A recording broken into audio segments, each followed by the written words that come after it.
5 days after the oncologist sat me down in a sterile office at Spectrum Medical in Grand Rapids and told me I had aggressive non-Hodgkin's lymphoma, my life didn't end. It just shrunk down to the size of a kitchen table. I remember the stupid, mundane details from that March night in 2022 more clearly than I remember the medical diagnosis itself. I remember the rhythmic, tinny ticking of the cheap clock mounted above the stove. I remember the heavy, bitter smell of burnt coffee that had been sitting in the pot for too long, turning into sludge. And I remember the sharp, rhythmic sound of Vanessa's manicured fingernails tapping against the granite countertop while she waited for me to say something. It was freezing cold in West Michigan that week, cold enough that the kitchen windows were still heavily fogged around the edges, cutting us off from the rest of the world.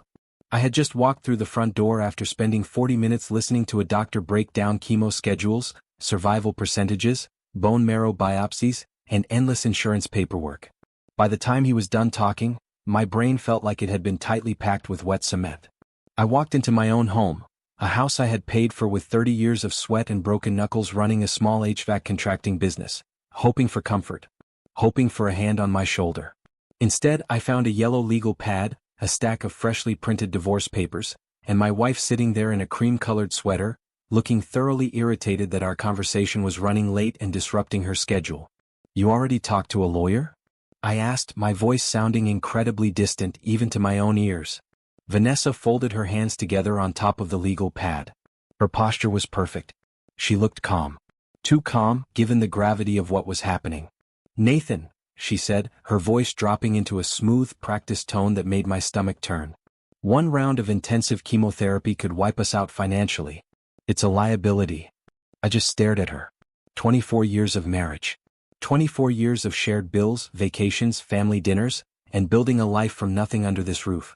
And that was her opening sentence. Not "how are you holding up?" Not "we'll find a way to fight this together." Just math. Just a cold calculation of assets versus liabilities.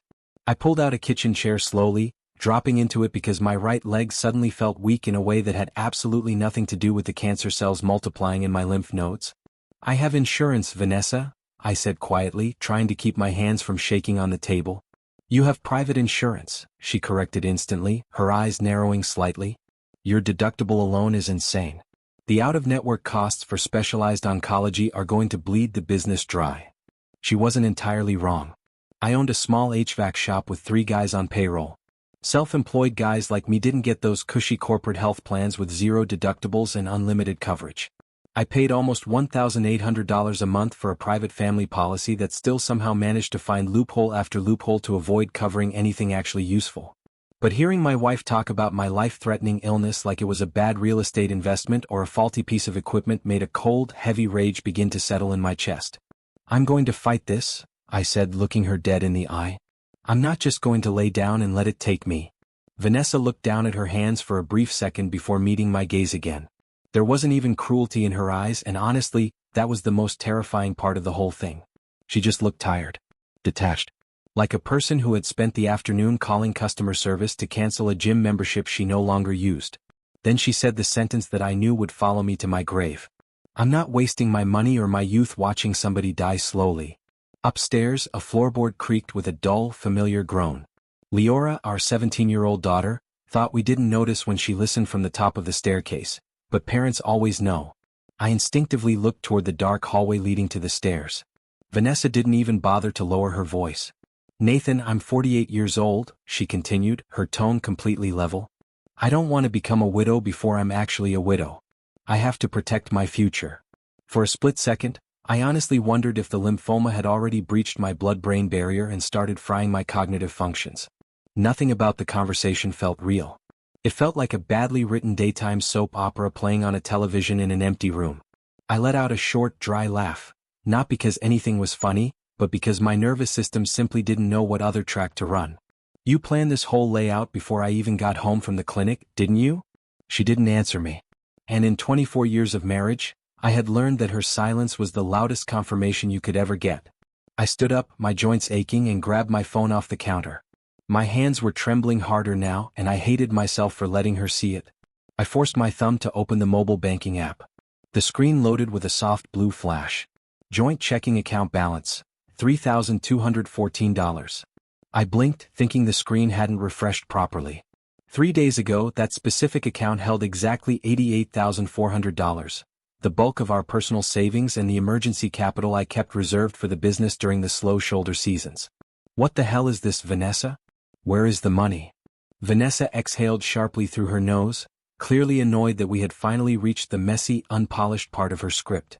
I moved my legal portion before the hospital billing department starts putting liens on our names and eating through every dollar we own. It was the responsible thing to do for the long term. Your portion, I repeated, the words tasting like copper in my mouth. I scrolled through the transaction history, hoping against hope that I had somehow logged into the wrong account. But there they were, 3 massive electronic transfers executed over the last 72 hours, routing the funds into a private account I didn't have access to. Then I saw the memo line on the final withdrawal of $3,000. It simply read, "This should cover a few treatments." That tiny, sarcastic string of text hurt worse than the legal divorce papers sitting on the table. It wasn't about the cash. It was the realization that 24 years of shared history had apparently concluded with my wife leaving me grocery money and a backhanded note on a digital statement. I heard a sudden movement behind me. I turned around and saw Leora standing halfway down the carpeted stairs. She was wearing gray sweatpants and an oversized, faded Michigan State hoodie that used to belong to me. Her face was completely devoid of color, her knuckles white as she gripped the wooden banister. "Mom," Leora said. Her voice cracked violently on the single syllable. She looked so incredibly young in that moment, younger than 17, looking exactly like the little 8-year-old girl who used to sprint across the house to climb into my lap whenever a summer thunderstorm rattled the windows. "Mom, Dad is sick. He has cancer." Vanessa closed her eyes briefly, letting out a heavy sigh, like she had desperately hoped to execute this eviction before having to deal with the emotional fallout of our daughter. "Leora, honey, go back upstairs. This is an adult conversation about finances. You don't understand the big picture." "He's sick," Leora shouted, her voice echoing off the high kitchen ceiling. "And you're leaving him?" Vanessa stood up abruptly, her chair scraping loudly against the hardwood floor, her corporate composure finally fracturing around the edges. "And I am supposed to completely destroy my entire future because of it? I am supposed to sit here and let his illness drag me down into bankruptcy? No, Leora. I'm not doing it." The room went stone-dead quiet after that. Leora just stood on the stairs, staring at her mother like she was looking at a complete stranger who had dropped out of the sky into our kitchen. And honestly, looking at Vanessa in that sharp, defensive posture, I realized I was looking at a stranger too. 3 days later, Vanessa moved out of our suburban home and into a high-end, luxury downtown condo near the Grand River. She didn't move in alone. She moved in with a man named Bradley Cole. I met him exactly once, about a week after she left, when he pulled his pristine white Jaguar F-Pace into my driveway while I was dragging the heavy plastic trash cans down to the curb. He was a tall guy, mid-30s, wearing an expensive gold watch and sporting a set of porcelain veneers that were entirely too white to be natural. He stepped out of the driver's seat wearing leather loafers without socks, completely ignoring the fact that it was 38 degrees outside with a biting Michigan wind. "Hey man," Bradley said, stepping toward me with his hands raised in a casual, disarming gesture like we were old college buddies meeting at a tailgate. "Look, I know things got incredibly messy with the timing. Just wanted to say no hard feelings. Sorry it went down like this." I didn't say a word.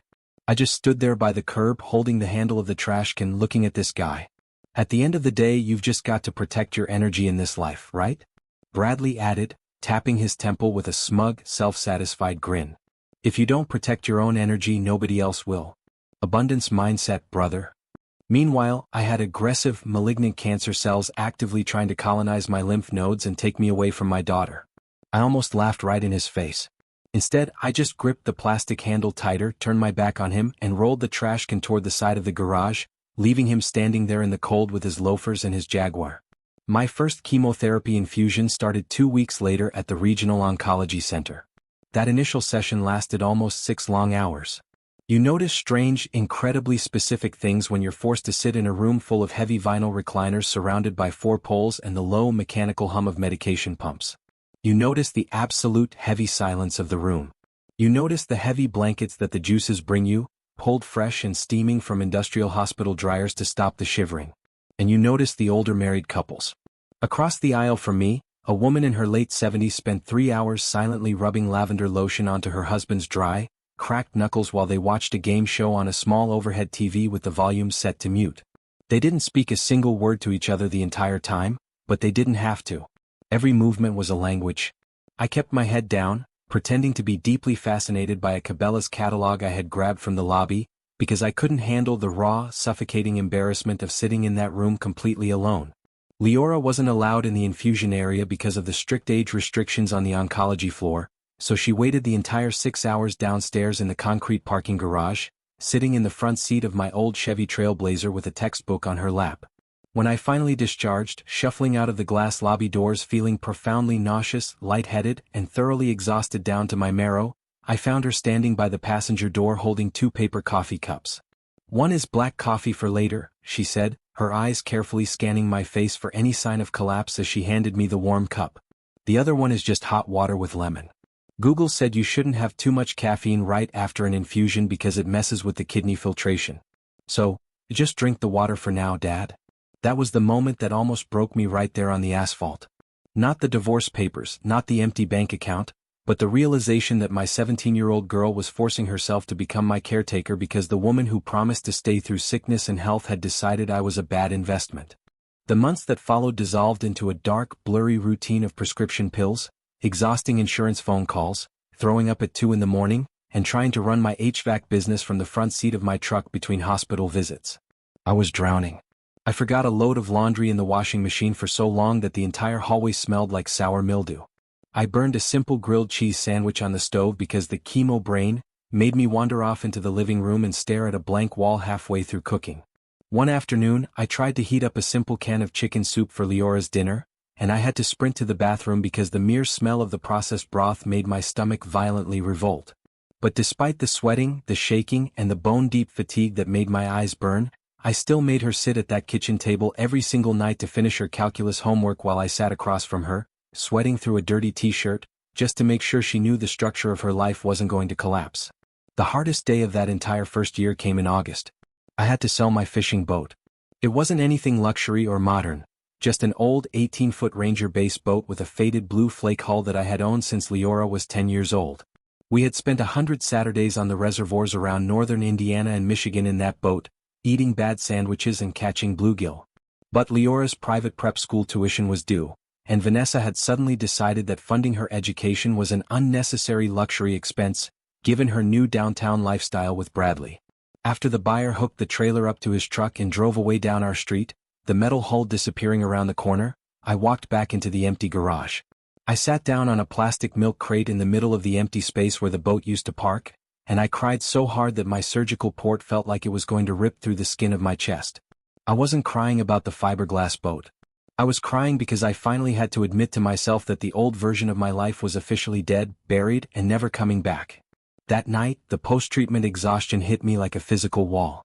I collapsed onto the living room couch with my work boots still on, leaving the television running on a low volume. Somewhere around midnight, I woke up just enough to feel the weight of a heavy wool blanket being pulled gently over my shoulders. I opened my eyes a fraction of an inch in the darkness. Leora was leaning over the couch, tucking the edges of the blanket around my neck with an incredibly soft, methodical care. "Leora," I mumbled, my voice dry and raspy from the anti-nausea meds. "I'm so sorry, Bird. I'm sorry for all of this." She stood there in the shadows of our quiet living room, looking down at me for a long, unblinking moment. Then she reached down, patted my arm, and spoke with a calm, unyielding certainty that seemed to steady the foundations of the entire house. "I'm not going anywhere, Dad." I believed her. And for the first time since the night I saw those divorce papers on the granite counter, I closed my eyes, let go of the tension in my jaw, and slept straight through until the morning sun hit the floor. "Go ahead," Bradley said, his voice dripping with that manufactured salesman confidence as he flashed his perfect white veneers. "Take a look inside. She's all yours." Leora reached out slowly. Her fingers closed around the heavy leather-bound key fob, and then she turned her head and looked at me for one long, unblinking second. The moment our eyes met, a sudden, cold jolt of nervousness hit my chest because I recognized that exact expression. It was the same terrifyingly calm look she had on her face back in middle school, the day a boy twice her size shoved another girl in the hallway, and Leora quietly walked over without saying a word and broke his nose with a heavy plastic cafeteria tray. My daughter didn't explode often. She wasn't a screamer. But when she finally reached her absolute limit, God help whoever was standing within her strike zone. The actual graduation ceremony inside the Van Andel Arena barely registered in my memory after that. I remember the distant roar of applause, 1,000 names being called over a crackling PA system, and the rhythmic, annoying sound of wooden folding chairs creaking every time another family stood up to scream for their kid. But mostly I just remember watching Leora from my seat in Section C, staring at the back of her blue cap, wondering what exactly was ticking inside her head. She had crossed the stage around noon. Big, radiant smile, her academic honor cord swinging against her gown, and her Michigan State engineering stole looking incredibly bright under the massive arena floodlights. I stood up so fast to clap for her that my bad knee, the one ruined by years of kneeling on cold concrete fixing commercial furnaces, almost completely locked up. Vanessa, sitting 3 rows down with the VIP ticket she'd pulled strings to get, screamed louder than everyone else in our section combined. Bradley stood right beside her, filming the whole thing vertically on his phone while shouting, "That's my girl." Abundance mindset. A woman sitting directly in front of him actually winced and covered her ear. After the ceremony ended, the massive crowd spilled outside into the suffocating June heat. Everywhere you looked, downtown Grand Rapids was a sea of floating mylar balloons, flower bouquets, grandparents wiping tears with tissues, and blue-collar dads pretending they just had dust in their eyes. West Michigan in June always smells the same: hot asphalt, melting car tires, and cheap sunscreen. Bradley practically sprinted toward the parking lot where the brand-new metallic gray Mustang Dark Horse was parked. "This is going to be legendary content for the channel," he announced to his phone screen, already launching a live stream. He positioned Leora forcefully beside the hood while Vanessa adjusted her own oversized Chanel sunglasses and smoothed down Leora's hair for the camera. A small crowd of strangers naturally began to gather around us, because, well, it was a $60,000 sports car with a massive white silk bow stretched across the hood. People are naturally nosy. I stayed back near the concrete curb, holding Leora's graduation bouquet of simple daisies, honestly just hoping we could survive the next 10 minutes without some kind of emotional nuclear disaster. I just wanted to go home. But that hope lasted maybe 30 seconds. Bradley lifted his phone dramatically, spinning the camera around to catch the crowd. "All right, everybody tuning in," he shouted into the microphone. "Hard work pays off. Success leaves clues. When you align your energy with wealth, this is what happens." Leora slowly pulled the key fob out of her graduation gown pocket. For a split second, looking at her, I thought maybe she'd simply thank them politely, hand the keys back privately, and move on. Honestly, a pathetic part of me wanted that. I was just so damn tired. Tired of the conflict. Tired of the hospital smells. Tired of feeling like every single milestone in my daughter's life had to be turned into emotional shrapnel by her mother's lifestyle. But then Leora cleared her throat. It was a sharp, distinct sound. "Can I say something first?" she asked, her voice cutting through Bradley's corporate narration. Bradley grinned ear to ear, pointing the camera straight at her face. "Absolutely, kiddo. Tell the audience what it feels like to level up." It was the biggest mistake of his life. Leora turned away from the shiny sports car and faced the small crowd of parents and graduates who were watching. Her hand shook slightly as she held up the keys, and at first her voice came out softer, more controlled than usual. "Thank you for the gift," she said carefully, looking directly at her mother. Vanessa smiled immediately, tossing her hair back, adjusting her posture for the camera lens. But then Leora added 3 words that made the entire atmosphere under the midday sun shift instantly. "But I can't accept it." You could actually feel the air leave the space between us. Bradley blinked twice, his mouth slightly open, his brain stalling out like a faulty engine. Vanessa's perfect smile froze, a quick, sharp, nervous laugh escaping her lips. "Leora, sweetheart, don't play around. There are people watching." "No," Leora said quietly, her voice gaining a hard, metallic edge. "Please let me finish." That shut everybody up.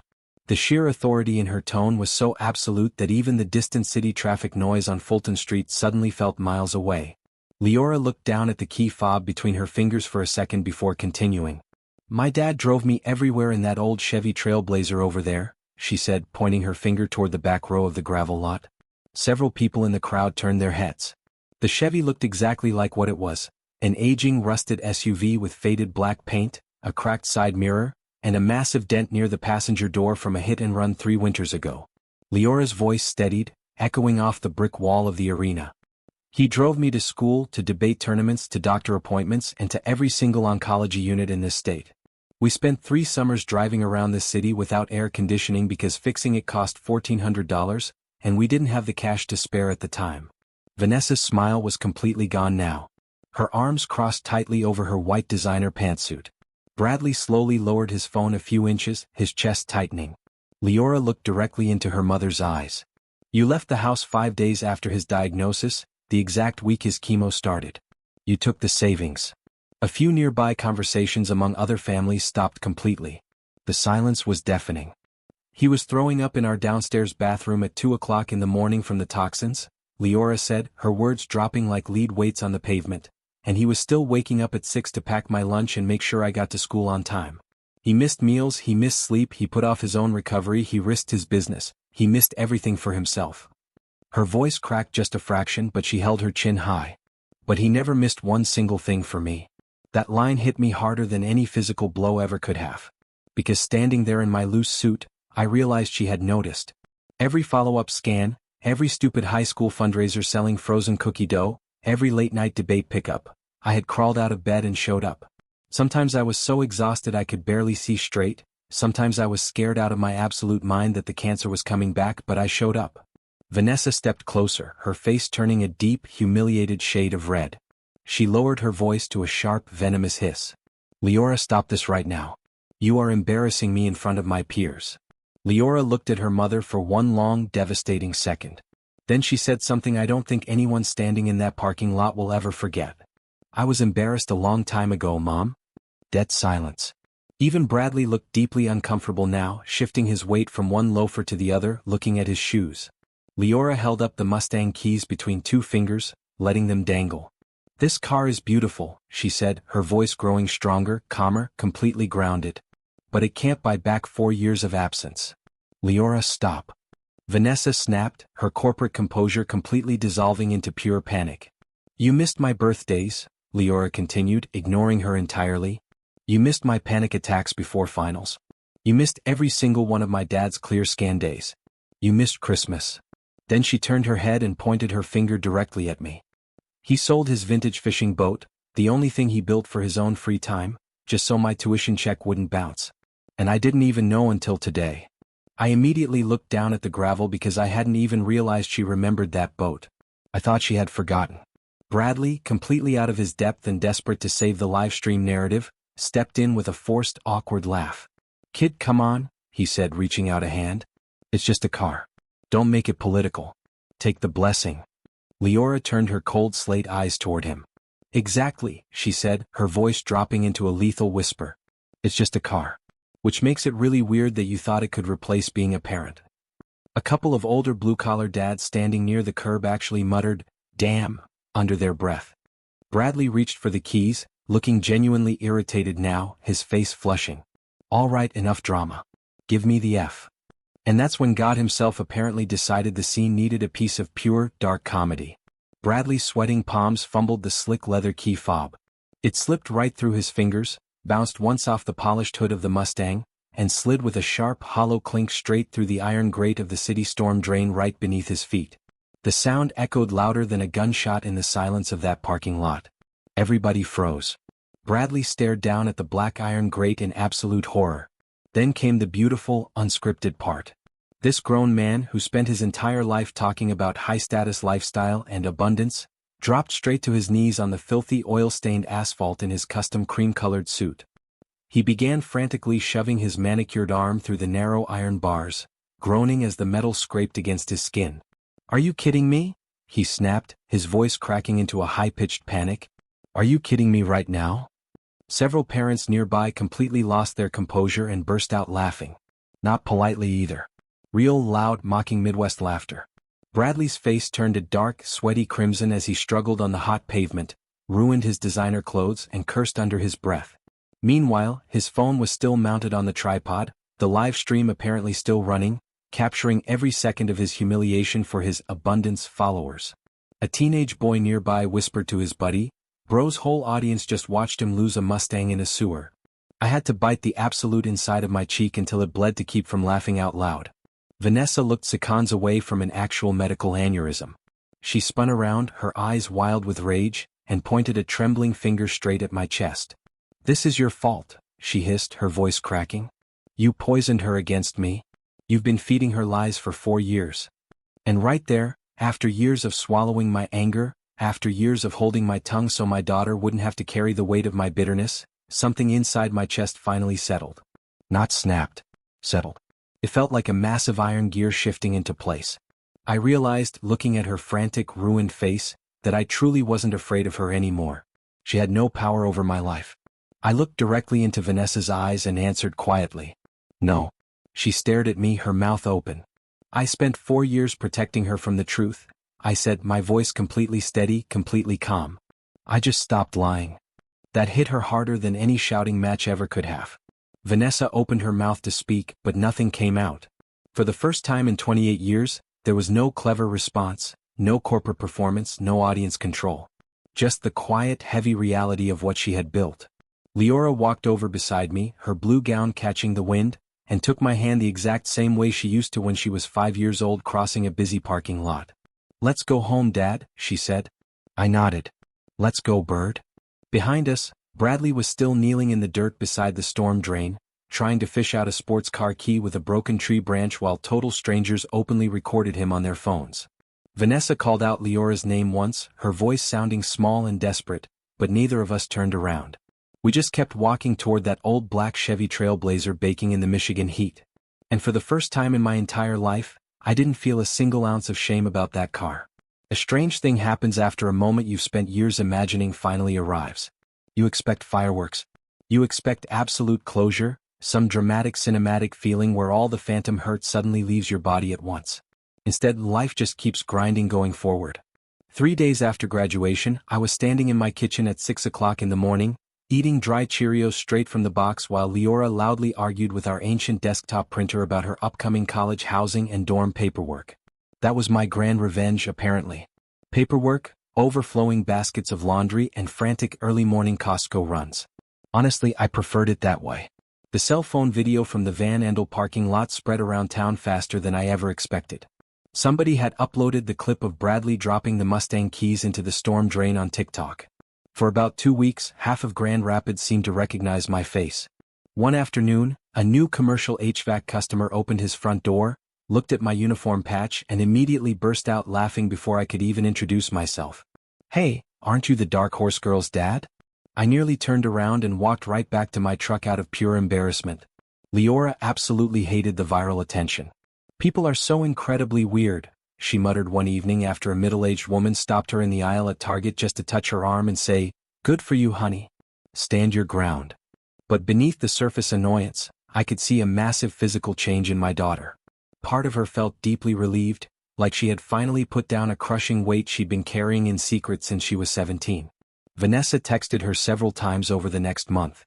At first, the messages were white-hot with anger, then they turned defensive, and then, inevitably, they became intensely emotional.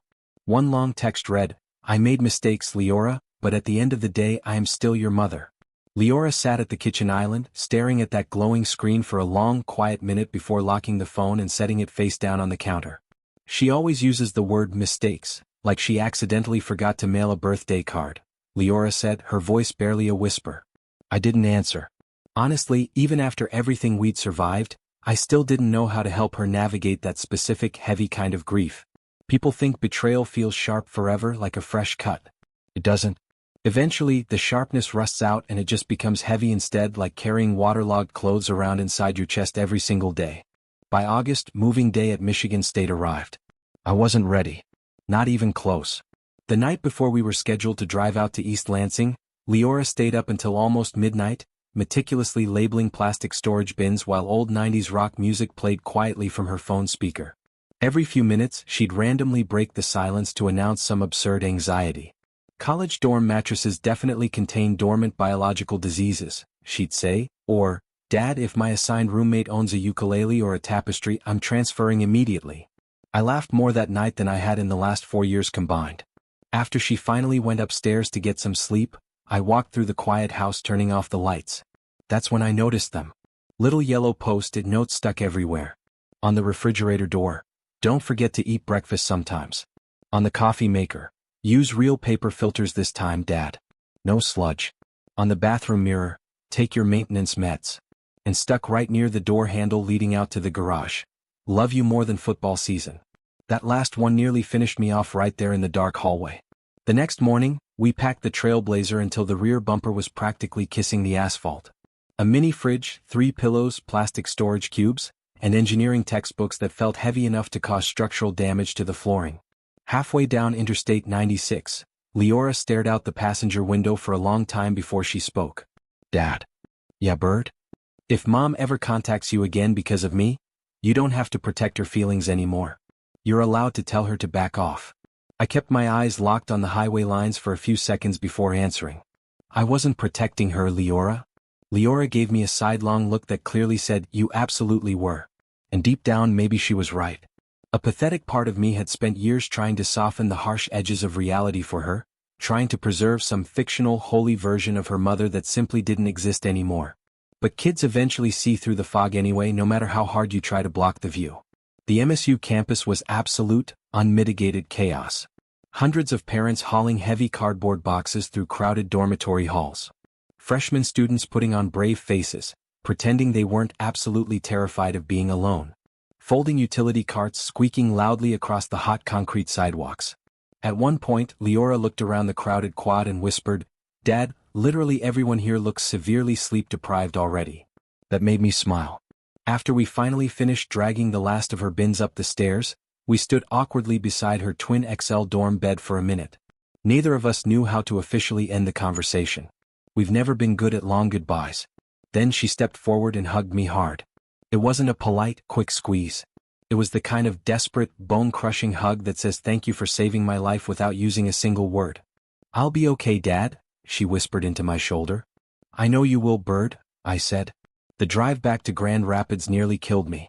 Not in an emotionally dramatic way, just in the sheer, suffocating quiet of the cabin. The house felt entirely wrong when I walked back through the front door. No music floating down from the upstairs bedroom. No half-finished mugs of tea sitting near the kitchen sink.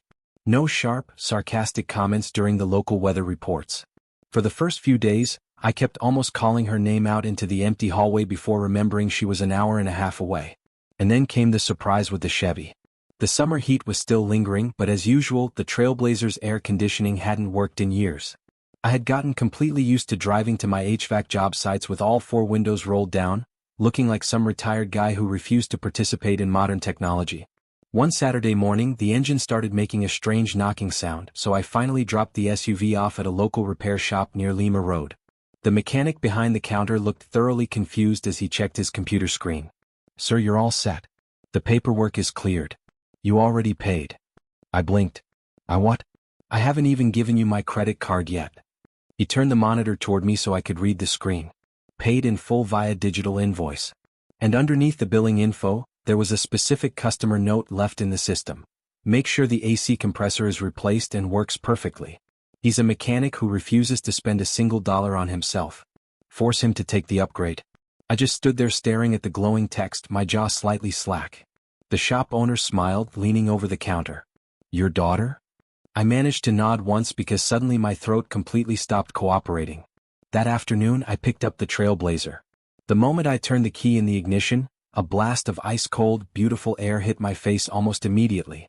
I sat there in the gravel parking lot with both hands gripping the steering wheel, letting that cool air wash over me longer than any sane person should. Then I reached up and flipped down the passenger sun visor.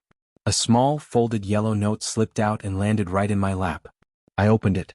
Dad, you spent 4 years protecting me from storms I didn't even know were happening yet. Now let me take care of you for once. Keep the air running. Love, Leora. I don't mind admitting that I cried.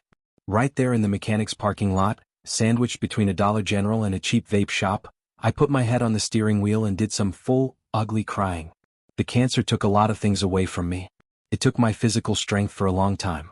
It took my marriage permanently. It took the version of the future I thought I had completely understood. But sitting there in that old rusted Chevy with the cold air finally blowing against my skin, I realized something incredibly important. Illness has a brutal, beautiful way of exposing people. Some people will love you until life becomes inconvenient. Some people will stay anyway no matter how dark the room gets. If you still have someone who stayed beside you during the absolute worst years of your life, do me a favor. Turn around right now and tell them exactly what they mean to you. Because a lot of people leave this earth without ever getting that chance.